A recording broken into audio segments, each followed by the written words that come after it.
Alright, CNT 120, we're working on the last chunk of our Chapter 4 lab. This chunk we're going to hit a couple of commands that the book talks about. Reading about commands is one thing. Doing them on a live machine helps see what they're capable of or what information they give you. Eventually, these are tools you're going to have in your mental toolbox to pull out when you need for troubleshooting. That's why they throw that in a little troubleshooting section at the end of the chapter. Alright, so the first one we're going to look at, we're still connected to the college network on our Windows machine and our Linux VM. We're going to use the Netstat command to see some active TCP connections that our machine has. So on my Windows machine, I pull my command prompt, and I'll actually run the Netstat-A command and see what active TCP connections that this machine has. So it's going to start listing down here any connections it has or has had recently to websites out there or applications that are running, little things that are running and updating and that sort of thing. So we'll let that run, and then we'll take a look at what we're seeing. I'm going to, just to kind of maximize our time here, I'm going to go over to my Linux VM and do the exact same thing. We'll run our Netstat command. Actually, what I might want to do over here is, if I haven't done much like browsing or anything, I actually might want to pull up and load a website to generate a little bit of traffic on my VM. There we go. I've loaded a website, so I have a whole bunch of connections and things running and going. Okay, excellent. Now I'll just close that for simplicity, and I will issue the Netstat, and as the lab tells you, TUAN. And this will now give me, I see a lot more connections here because I've loaded a web page and have some little applications going and downloading and connecting and that sort of thing. So there's my results from my Linux machine. As I see, it's pretty much the same old IP, a whole bunch of different port numbers in here talking to different applications and different things are running, which is awesome. I'll go back to my Windows machine and see, is it done yet? Looks like it's working on it. Looks like it's working on it. Looks like it's trying. Okay. Once it gets the results, we're going to copy these and put them into our text file that we've been compiling all lab long. So we're going to, I might as well go over my Linux machine real quick. I will copy these results right here and paste them into my text file. So do my edit copy, open up my text file I have on my desktop, and I'll add these results in, edit paste, and I will save that guy. And I will do the same thing over here on Windows when it gets done. Looks like it's working on it. It's taking its grand old time. I did a little Control-C to stop it. I see a couple connections down here, which is good. And I will copy these results too. There we go. We'll do the enter to copy. I'll open my text file. I think I have it here in my folder. Chapter 4 Windows, there it is, Chapter 4 Windows. I will scroll down and I will paste this in here so I have that for later. So there's looking at our Netstat command. Now the next one they have us look at is our trace command. So we'll run a trace to something like google.com, see what it gives us as far as results. This should be showing us the path that my machine takes to open the Google homepage kind of thing. And we'll run that on both Windows and Linux. So over here on my Windows machine, I will do a trace RT to google.com.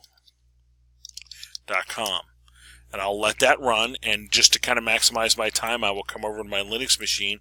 I'll do the same thing. I'll do a trace route to google.com and let it run as well. Once it runs, we're just taking a look at these are all the different devices it has gone through to get to that Google homepage, all these different routers and networks that it has gone through to get there. I will take these results as well, and I will copy them. So I'll do an edit copy up here again, open my Linux text file, come down here, and paste that in there, and save that for submission, showing the traceroute command. Remember, the traceroute's handy if I know the path, and I run this check. I know if it gets this far and stops, that would mean something to me to know to start troubleshooting in that area.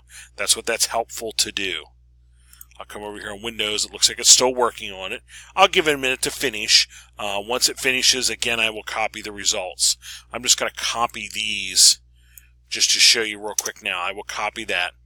I will open my Windows text file again.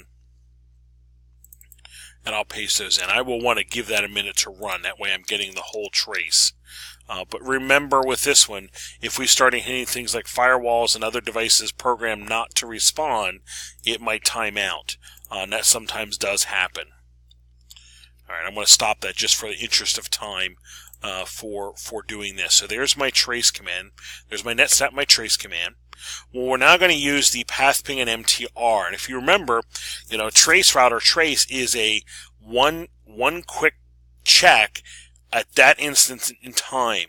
It does not show anything over time. Things like path ping and MTR repetitively do this and give you the results or the update, or I should say a summary of. So I'm going to run the same thing. I'm going to go to google.com, but I'm going to do a path ping to and let it build me an average over time. So I'll do a path ping to google.com. And while that's running, again, over on my Linux machine, I'm going to do an MTR to Google. Oh my goodness, looks like I have, there we go, extra O in there. Google.com.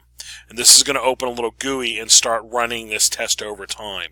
Now, just for interest's sake, I'm going to pause this podcast and let the Windows finish, and then I will come back and talk about it. So I'll be back in just a minute. Alright, and we're back. It only took about a minute, but I wasn't going to have you wait for it.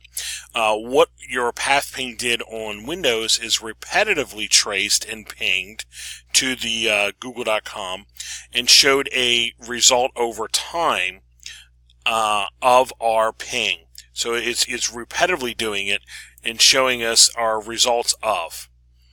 That's what your path ping is doing. Now, it actually had it shows you here 1 millisecond, and it got to this point where the firewall is and failed. But you get the idea of what it's trying to do over time.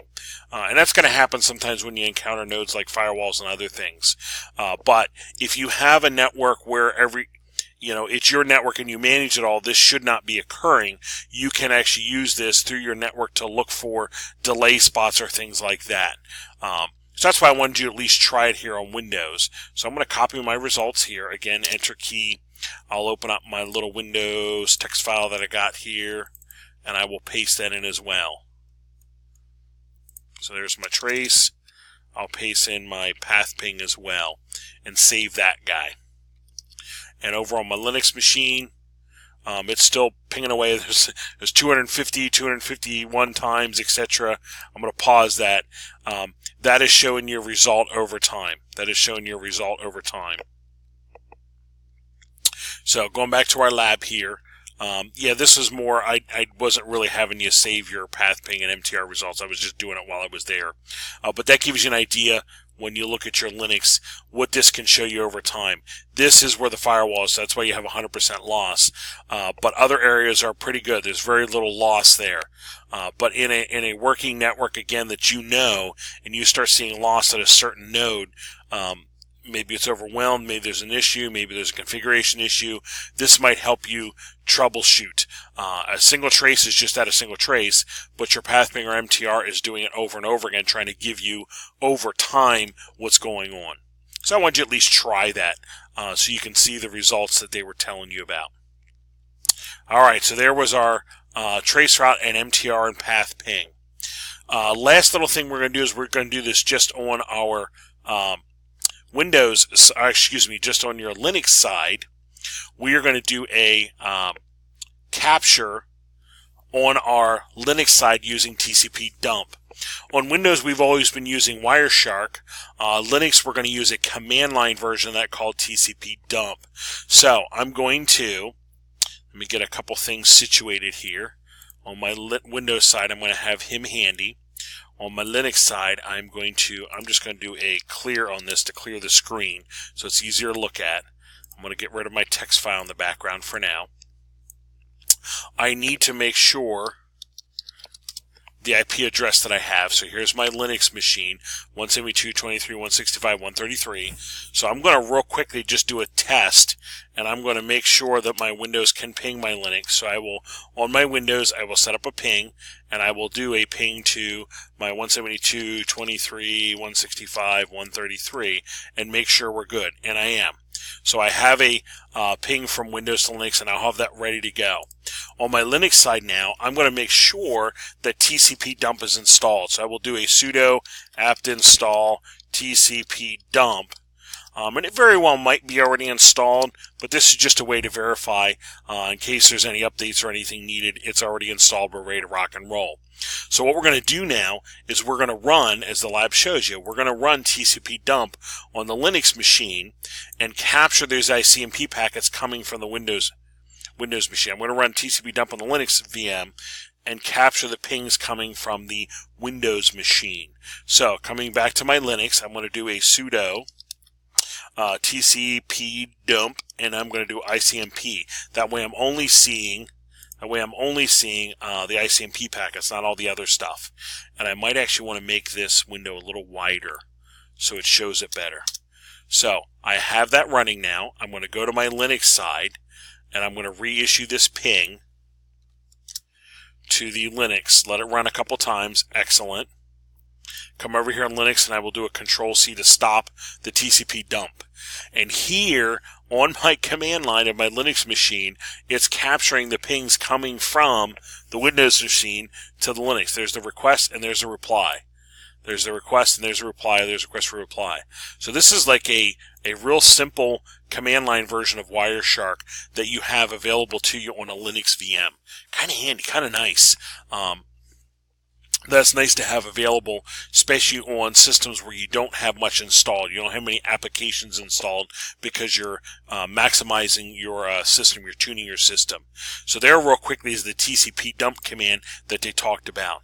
And again, we'll save those results for submission to D2L. So going back to my Linux machine here, I will just copy these results right here, edit copy, and I will open my text file on the desktop here and paste that in. Yeah, that's good stuff right there. That's like gold level nerd stuff right there. There we go. And that's something that could be used on your Linux machine, for quick checks of things right at your command line. Doing your pings, doing your traces, doing your MTR. You can also run a equivalent of a Wireshark right in your command prompt. Alrighty. That's the last command we're running on this part because we've done all the IF configs and all those things at other times. So we're going to make sure we have all of our pieces together now for submission to D2L. Yeah, I know there's a bunch of things. We have a couple capture files, and then we also have a Windows text file with a couple results in. Then we have a Linux text file with a couple results in, including this TCP dump result. Make sure you have all those, get those submitted to D2L, and you are good. Chapter 4 Lab.